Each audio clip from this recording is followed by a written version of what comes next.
voltamos e, bom, no quadro, na tela, nós temos mais uma classificação, as constituições quanto à ideologia. Mais uma classificação para a gente matar aqui. Quanto à ideologia, nós temos mais um dado que é muito tranquilo, mas muito de verdade, tá? As constituições que podem ser classificadas como ecléticas, também chamadas de pragmáticas, em algumas provas vocês encontram dessa maneira, e aquelas constituições que são tidas como ortodoxas. Eu acho que também, o próprio nome já indica o que a gente está querendo aqui, né? Constituições ecléticas, o que nós desenvolvemos? Também chamadas de compromissórias. São constituições dogmáticas que se fundam em várias ideologias. Lembra quando nós conversamos sobre as chamadas constituições dogmáticas? Aquela constituição que surge impondo um novo regime, estabelecendo uma nova ordem constitucional, mudando por completo o regime anterior. Constituições que eu anotei, inclusive, a palavra revolução. Uma constituição eclética é aquela constituição que vai romper regime, sim, todavia ela vai apresentar um ambiente de diversidade, de pluralismo, né?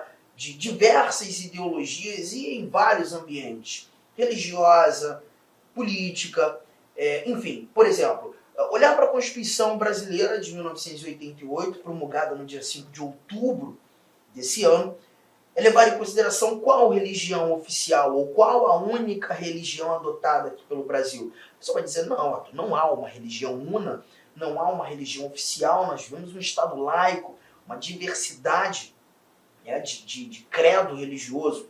Então, por isso, a Constituição brasileira deve ser classificada como eclética. Da mesma forma, qual é a linha política a seguir no Brasil? Não temos. Nós temos uma diversidade de ideologia política. O pluralismo político, inclusive, é tido como um dos fundamentos da República Federativa do Brasil. Está lá no artigo 1º da Constituição, seu parágrafo, seu inciso 5º, é uma das primeiras coisas que nós decoramos, o tal do Sociediva Plu, e o pluralismo.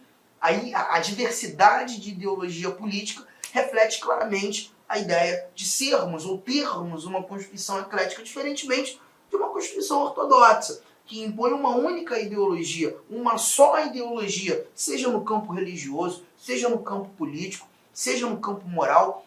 A Constituição ortodoxa ela é muito nítida, muito clássica de ambientes que estabelecem regimes ditatoriais, que não é, por óbvio, o nosso caso, né? Então, quanto à ideologia, simples, Constituição de fácil entendimento. Quanto à finalidade, aqui a gente chega numa classificação já um pouco mais chata de se entender. Vamos lá? Olha aqui, ó.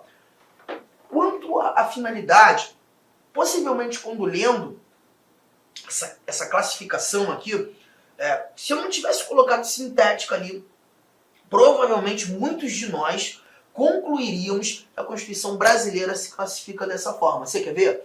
Constituição garantia de texto reduzido, sintética, busca principalmente garantir a limitação dos poderes estatais frente aos indivíduos. A Constituição de 1988, nós encontramos essa limitação? Sim, claro que sim. Nós temos um limite dado à administração, ao poder público. A administração só faz aquilo que a lei autoriza, que a ordem jurídica permite. Então a gente percebe uma limitação. E essa limitação, ela reflete a ideia da garantia dos direitos fundamentais. Eu tenho os meus direitos, eu tenho as minhas liberdades, eu posso exercer os meus direitos e as minhas liberdades. E o poder público precisa respeitar esse meu espaço.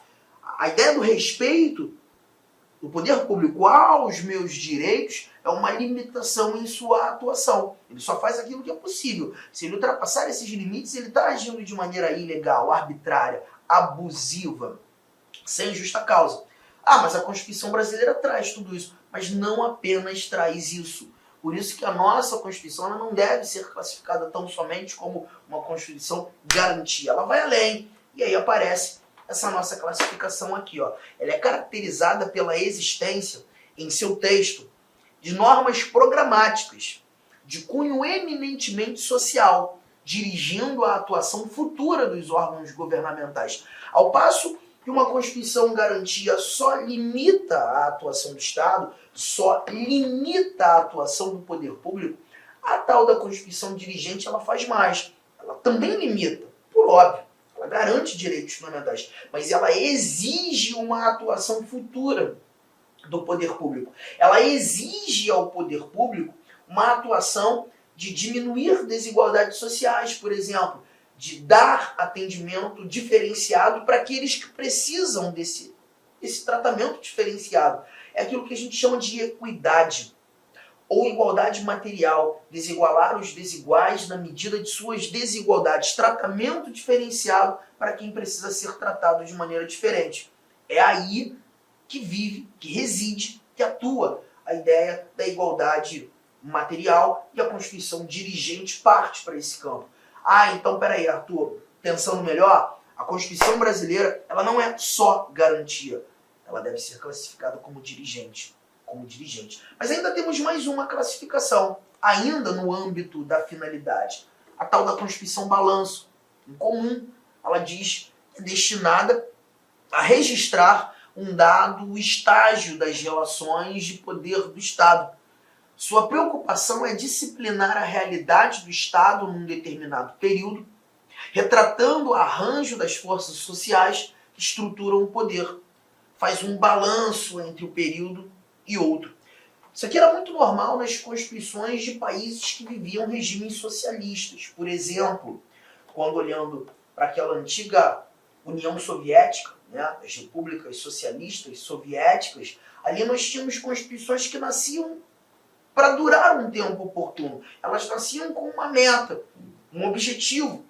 Esse objetivo, determinado por um tempo, fazia com que essa Constituição tivesse uma validade. E aí já estávamos aguardando uma outra Constituição justamente para estabelecer esse arranjo, para estabelecer esse balanço.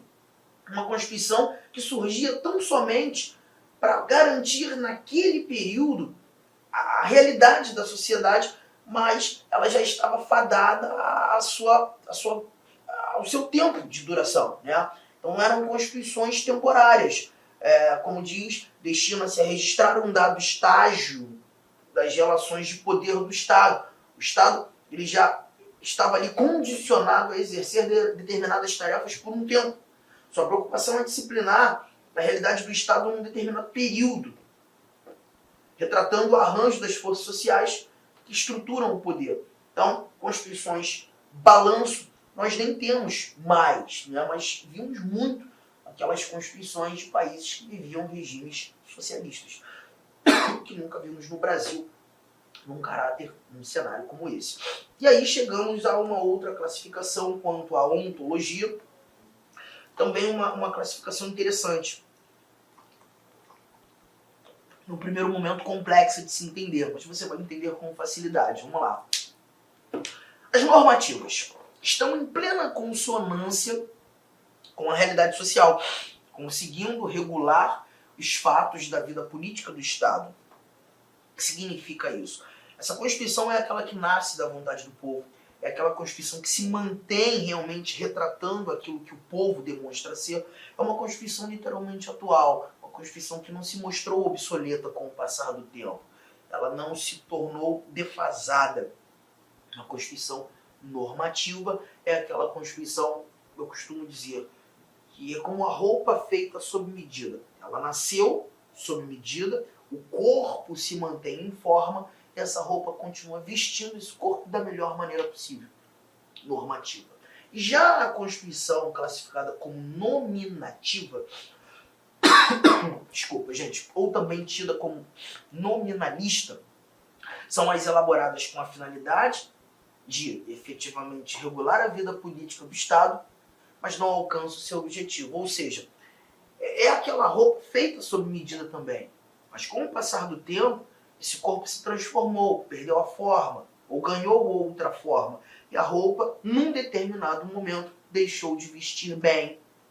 É assim que eu melhoro, informalmente, a explicação do que seria uma Constituição nominativa.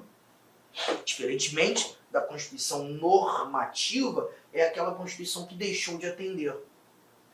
A normativa, ela nasce também atendendo, mas se mantém atendendo. A nominativa, ela deixou de atender.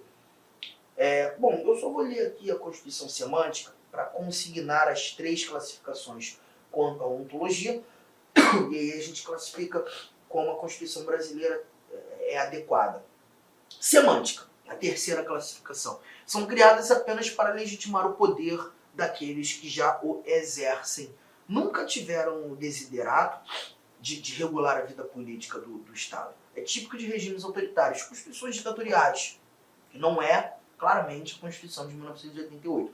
A dificuldade, então, é classificar a Constituição de 88 entre normativa, a roupa feita sob medida que veste o corpo, que se mantém bom, ou nominativa, aquela roupa feita sob medida que deixou de atender o corpo, pois o corpo tomou outras formas. E aí? Bom, a corrente majoritária ainda classifica a Constituição brasileira como normativa.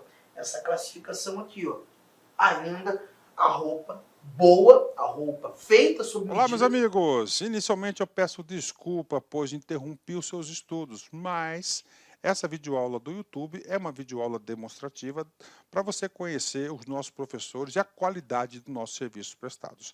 Eu sou o professor Lac, especialista em concurso público, concurseiro profissional, que somente em 2022, eu já fui aprovado em 9 concursos públicos. É isso mesmo, estou aqui para te ajudar.